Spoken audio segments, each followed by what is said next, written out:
정부가 민간 분양 사전 청약 도입을 통해 2024년 상반기까지 약 10만 호의 조기 공급 카드를 꺼내들었습니다.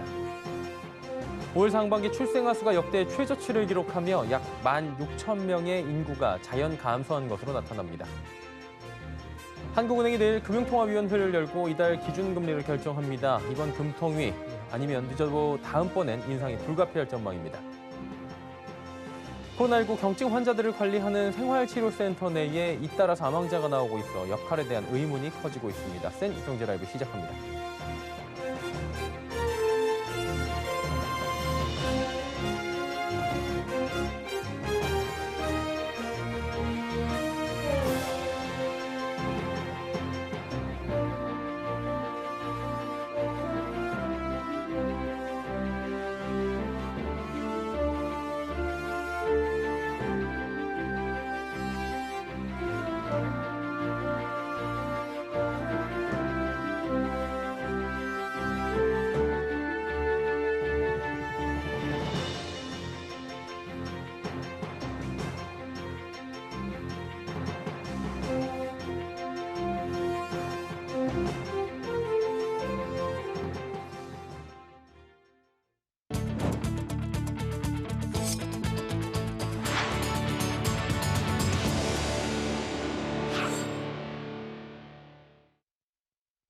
시청자 여러분 안녕하십니까? 센 경제라이브 서정덕입니다. 정부가 수도권 신규 택지 민영주택과 이사 대책을 통한 공공주택 등 총 10만 1,000세대를 사전 청약을 통해 추가 공급하겠다고 밝혔습니다. 당초 만세대 공급 계획을 밝혔던 테릉CC는 6,800세대로 물량을 축소하되 노원군의 대체 물량 3,000세대를 확보한다는 계획입니다. 설석용 기자입니다.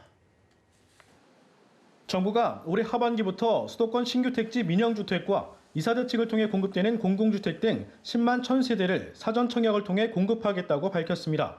민영주택 8만 7천 세대와 이사 대책에 따른 도심 공공주택 복합사업 등을 통해 14,000세대를 조기에 공급하겠다는 겁니다. 정부는 오늘 부동산 관계장관 회의에서 이 같은 내용의 민간주택 사전 청약 확대 및 테릉CC 과천 정부청사 부지 주택 공급 방안을 발표했습니다.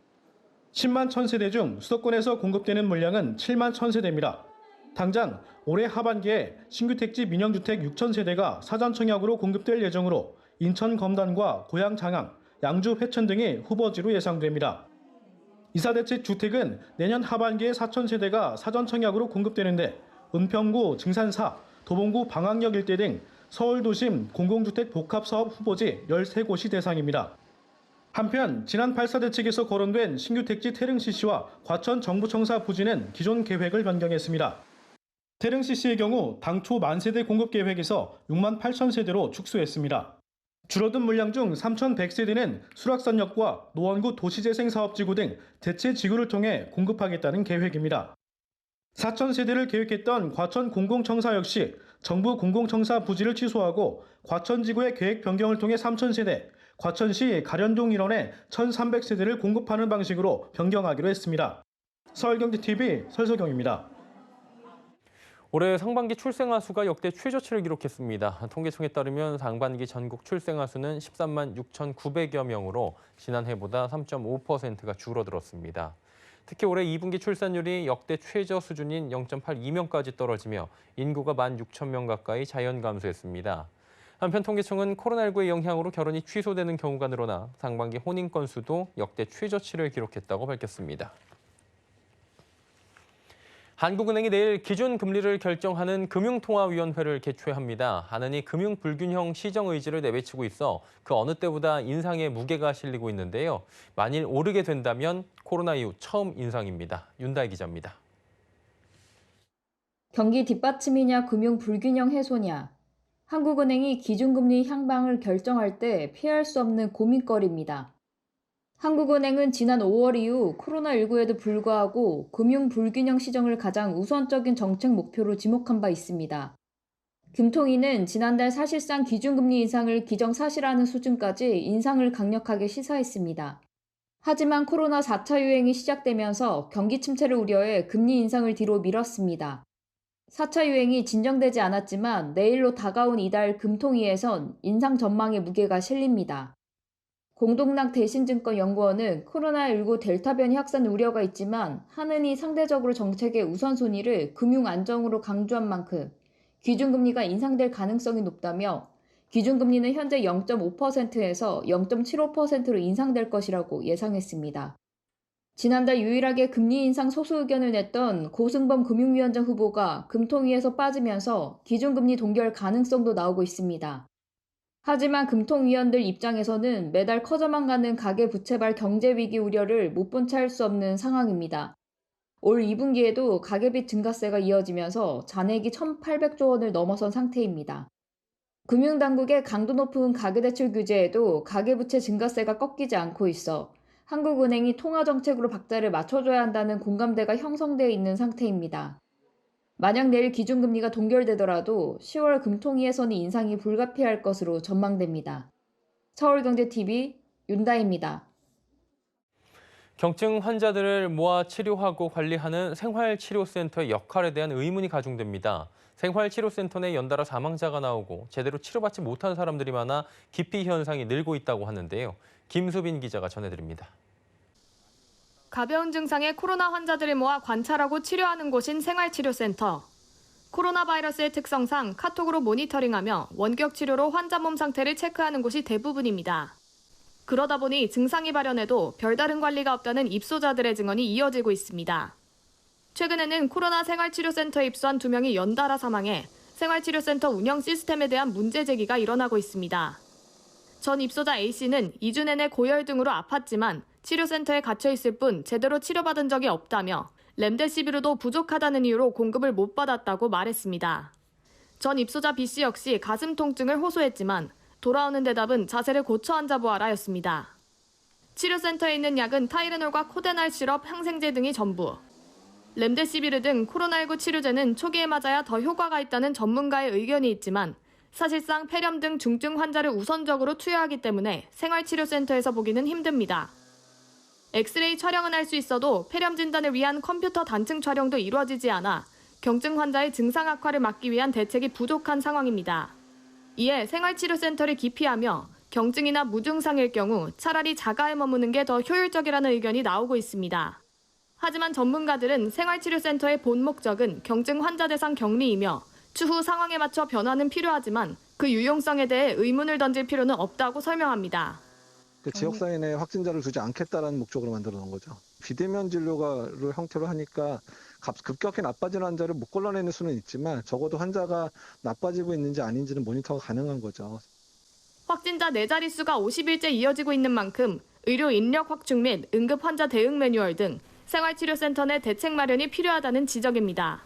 서울경제TV 김수빈입니다. LG에너지솔루션 상장을 앞둔 LG화학의 주가 연이은 배터리 리콜 이슈에 크게 흔들립니다. 코스피 시가총액 순위도 떨어졌는데요. 자, 어찌된 일인지 자세한 내용 서청석 기자가 전해드립니다. 오늘 LG화학은 전거래일 대비 1.52% 오른 79만 9천 원에 거래를 마쳤습니다. 다행히 반등에는 성공했지만 이틀 동안 떨어진 낙폭을 회복하지는 못했습니다. LG화학은 최근 현대차, GM에 이어 폭스바겐 전기차 배터리 리콜 이슈에 휘말렸습니다. LG에너지솔루션 IPO를 앞두고 큰 악재를 겪고 있는 건데 리콜 이슈가 계속되던 지난 23일과 24일 이틀 만에 주가는 약 12% 하락했고 같은 기간 시가총액은 8조 원가량 증발했습니다. 시가총액 순위도 7월 말 기준 5위에서 현재 삼성 바이오로직스에 밀려 6위로 밀려났습니다. 시가총액 7위 삼성 SDI와의 차이도 3조 4천억 원에 불과해 6위 자리마저 위협받고 있는 상황인 겁니다. 현재 시가총액 1위는 451조 원 규모의 삼성전자입니다. 이어 SK하이닉스, 네이버, 카카오, 삼성 바이오로직스, LG화학, 삼성 SDI, 현대차, 카카오뱅크, 셀트리온 등 순입니다. 카카오뱅크는 무서운 기세를 보이며 상장 이틀 만에 기아를 제치고 10위권에 안착했습니다. 오늘 종가 기준으론 9위에 자리하고 있는데 바로 위 현대차와의 시가총액 차이는 약 5조 7천억 원입니다. 카카오뱅크의 모기업인 카카오는 호실적과 계열사의 성공적 상장 등에 힘입어 오늘 종가 기준 시가총액 약 67조 원으로 2019년 말 시가총액 13조 2천억 원 대비 407.4% 증가했습니다. 같은 기간 시가총액 순위는 23위에서 4위로 껑충 뛰어올랐습니다. 시총 2위에서 5위까지 종목들의 차이가 크지 않아 최근 변동성이 큰 장세 속에서 1위 삼성전자를 제외한 시총 상위권 종목 간 자리 싸움은 앞으로도 계속될 것으로 보입니다. 서울경제TV 서청석입니다. 파업 위기에 직면한 HMM 노사가 다음 달 1일 재교섭에 나섭니다. 당초 HMM 해상노조는 오늘 오후 단체 사직서를 사측에 제출할 예정이었는데 재교섭 결과 및 육상노조 파업 찬반 투표 결과를 확인하기 위해 제출을 보류했습니다.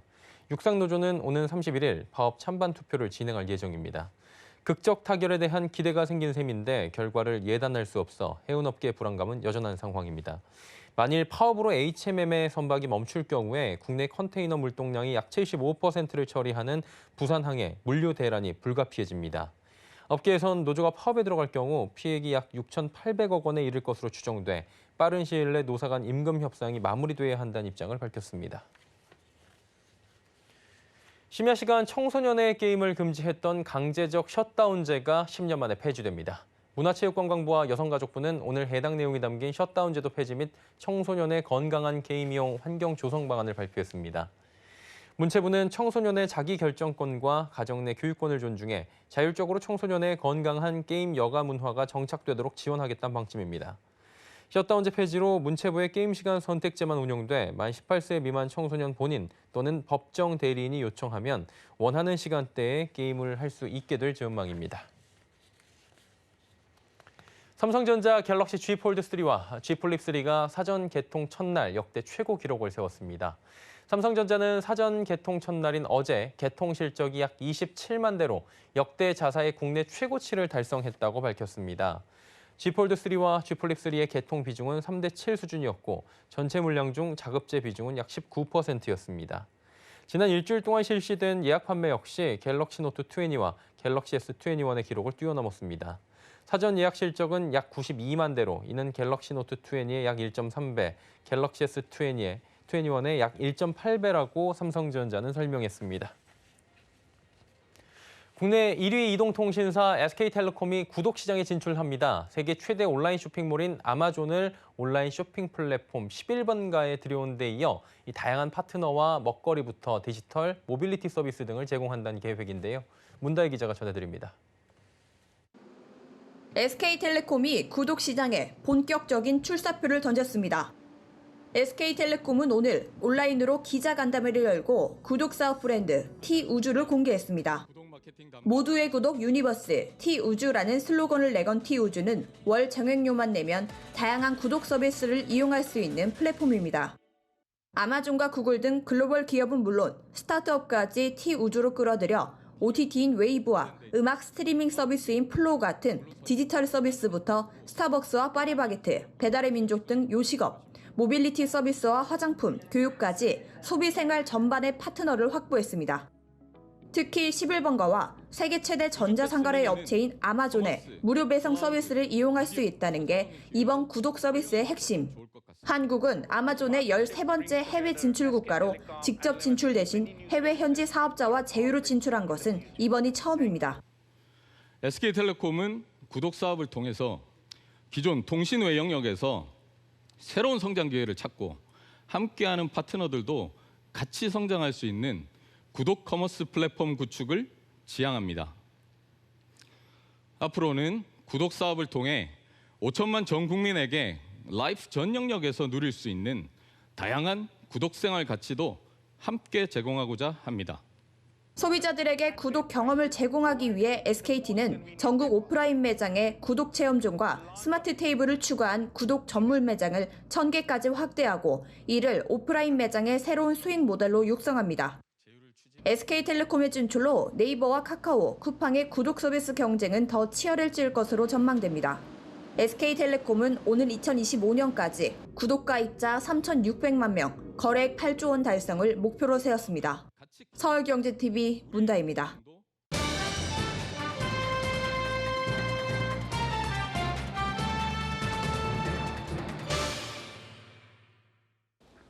민선 7기 대구 수성구청 김대건호가 일 있는 경제도시, 품격 있는 문화도시, 자아실현 교육도시 등 10가지 공약으로 출발한 지 벌써 3주년이 됐습니다.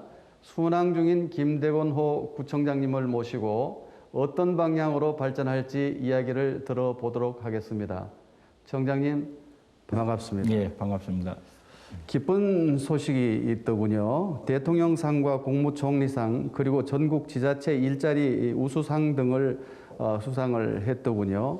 민선 7기 3주년에 대한 어떤 성과가 있었는지 말씀을 부탁드리겠습니다. 일반적으로 주민들께서 이제 가장 관심 있는 분야는 아마 일자리 부분일 것인데, 특히 이제 롯데몰이 이제 사업을 진행하게 돼서 아마 그 부분에 있어서 가장 큰 일자리 한 2,000명 정도 앞으로 고용이 되지 않겠나 이렇게 생각을 합니다.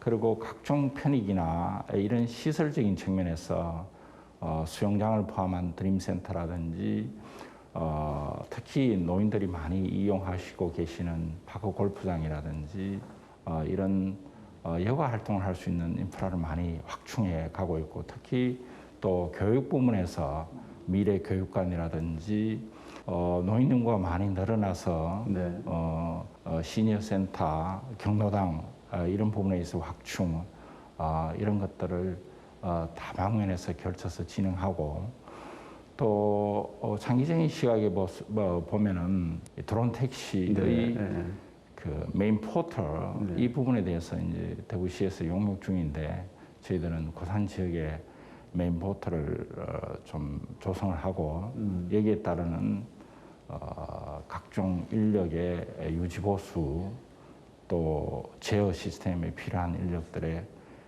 근무 환경을 조성하는 것, 이런 부분들에 장기적인 계획을 갖고 있습니다. 네. 2018년 임기를 시작하면서 생태도시 그리고 예술마을 등 구정 방향의 주안점으로 둔 부분과 그것에 3년간 변화가 있었다면 어떤 변화가 있었을까요? 미래도시에 있어서 우리가 당면한 과제 중에서 가장 위험하고 미리 준비해야 되는, 대비해야 되는 그런 분야가 어떤 분야일까 볼 때는 인구 감소입니다. 인구가 줄어들 때 가장 중요한 것은 역계 인구나 관계 인구를 늘려야 됩니다. 저희들이 출산 인구를 증가시키기 위해서는 지자체로서는 굉장히 한계가 있고, 국제적으로도 성공한 나라가 그렇게 많지 않습니다. 이스라엘 정도 출산율을 증가시키는 것이 성공을 했다고 볼 수 있는데, 대부분이 출산율 증가는 굉장히 어려운 과제로 안고 있어서 저희들은 거기에 대비해서 우리 도시를 다른 도시와 차별화시키는 것, 우리 도시의 여러 가지 그 결과물들이 다른 도시와의 질적 우위라든지 차별성에 의해서 역계 인구나 또는 관계 인구들이 우리 도시와의 그 관계를 맺지 않으면은 힘든 또 그러한 매력 포인트를 갖고 있는 그런 자원을 많이 확보하는 것이 가장 중요한데, 특히 건축물이라든지 조경이라든지 또 이런 부분에 있어서의 디자인의 어떤 그런 차별성, 작품성, 예술성 이런 것들을 고려해서 세팅이 되고 있다는 것. 그다음에 저희들이 풍부하게 갖고 있는 환경 이런 것들이 단지 이 등산로를 개설한다 이런 차원이 아니고, 환경 자원의 미래의 어떤 그 주요 자원화하는 문제에 있어서도 굉장히 저희들이 장기적 비전을 가지고 있다 하는 것. 그리고 첨단 산업에 대해서는 인근 경산시와의 그 공동 플랫폼을 가지고 도시간 협력을 통해서 선도해가는, 경제를 선도해가는 첨단 기술을 산업화할 수 있는 이런 그 준비를 하고 또 입지를 선정해 있다 하는 것. 그 다음에 교육 부분에 있어서 우리 수성구가 갖고 있는 강점이 많은데 이 미래 교육에 대해서 닥쳐올 그 과제들을 해결하기 위해서 지역 사회가 곧 학교다 하는 그런 명제로 저희들이 다양한 그 차별적 계획들을 가지고 있는데, 그 계획 속에 그 계획을 추진하고 집행할 교육재단을 만드는 것도 현재 끝맺음의 단계에 와 있다고 하는 것. 또 문화예술 부분에 있어서도 여기에 인구를 끌어들이고 또 지속적으로 우리가 확보해서 경제적인 효과도 함께 거둘 수 있는 그런 예술촌, 미술촌, 그리고 한옥촌 이런 것들을 각종 지점에 어떤 매력 포인트로 지속적인 미래 자원으로 가져갈 수 있는 그런 계획들이 수립해 있고 지금 차근차근 진행되고 있다는 말씀을 드립니다. 네, 그렇군요. 네.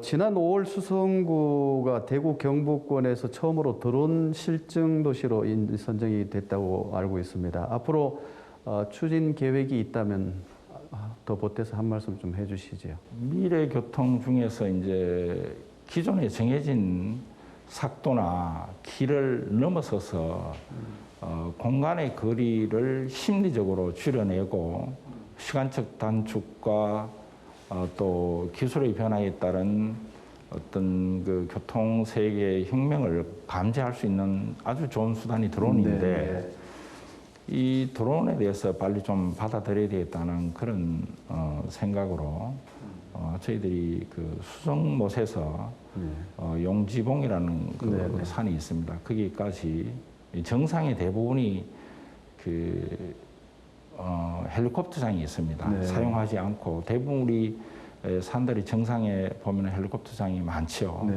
그런데 이 부분을 앞으로는 케이블카가 없이 우리가 시범적으로 좀 운행을 해보고 싶다. 케이블카가 미치는 환경적인 문제를 해결하면서 동시에 소음이 거의 없는 이런 것들을 좀 활용해서 물자 수송에 대해서 산 정상을 운송하는 이런 것들을 좀 실험해보고 있습니다. 특히 또 컵라면이라든가 이런 주문에 대비한 공급, 또 그다음에 산 정상에 있는 쓰레기를 갖고 온다든지 또 데크라든지 매트 같은 그런 공사에 필요한 자재들을 운반하는 거 이런 것들을 초기에 한번 시범 볼 계획이고요. 겨울이 되면은 야간 산불을 끌 수 있는 그런 그 설 시범해 볼 계획입니다. 그리고 좀 더 나아가서는 경산시와의 첨단 산업에 대한 시각에서 드론을 좀 산업을 일으켜야 되겠다 하는 거 하고 메인 포털을 우리 고산에 조성을 하겠다 하는 그런 계획들을 갖고 있습니다. 네, 고맙습니다. 수성구만의 도시 정체성은 어떻게 만들어져 가고 있는지 또한 궁금하지 않을 수가 없습니다. 정체성이라는 것이 우리가 딱 정해서 가기보다는 열린 어떤 시각으로 주민들의 다양한 참여 속에서 자기를 확인하고 공동체의 그 역사적 사료들을 관리해내고 또 미래의 보는 시각을 함께 함으로써 그것이 장기적으로 형성된다고 봅니다. 특히 그 문화예술적인 측면 또 우리 역사적 측면 또 지역사회 여러 가지 문제를 해결하는 방식의 측면 또 디자인의 측면 이런 형태로 다양하게 나와서 이것이 결국 수성구만의 어떤 정체성이다 이런 것들이 그 형성되는 게 가장 중요한데 그것을 좀 이끌 수 있는 것들이 브랜드 BI라든지 슬로건을 활용해서 우리가 대표 디자인 상품들을 좀 만들어내고 이것을 수성구의 여러 가지 지역 사회의 어떤 사회적 경제라든지 마을 기업이라든지 이런 것과 합동으로 우리의 브랜드를 좀 형성해 가는 것이 바람직하다 하는 사업들을 지금 하고 있습니다. 네, 고맙습니다. 이제 끝으로 서울경제TV 시청자와 수성구 주민들에게 전할 말씀이 있다면 한 말씀 부탁드리겠습니다. 예, 서울경제 시청자 여러분들 반갑습니다. 또 이 서울경제TV가 갖고 있는 그런 에너지를 여러분들께서 잘 받아들여서 우리 또 국가 발전, 지역 발전에 하나의 언론기관과의 그런 가치적 통합을 통해서 좋은 그 미래를 열어가는 계기가 되기를 바람하지 않습니다. 네, 고맙습니다. 지금까지 대구 수성구청 김대권 청장님을 모시고 말씀을 들어봤습니다. 고맙습니다. 감사합니다.